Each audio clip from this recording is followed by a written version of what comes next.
denn da wird die Dampflok schon sehnlichst erwartet.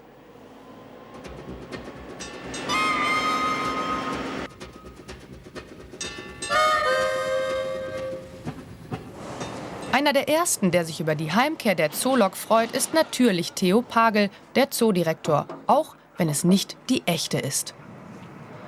Also sie sieht schon sehr ähnlich aus. Das Original steht ja in einem Museum. Aber wir freuen uns natürlich, dass wir sozusagen den Vertreter jetzt zumindest schon mal in Köln haben. Jetzt muss man sie fertig machen, ein bisschen aufmöbeln und dann soll sie möglichst bald dann auch in den Zoo kommen. Ja. Und dass er die Lok bald wieder in seinem Zoo stehen hat, das verdankt er nur Cornel Wachter.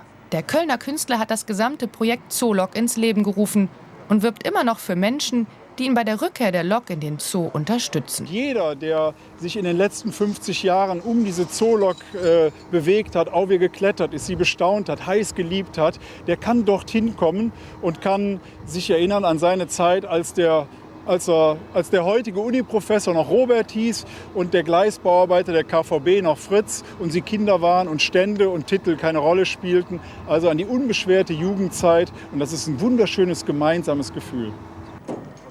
Und dieses Gefühl ist offensichtlich auch jetzt schon für einige Erwachsene hier deutlich greifbar.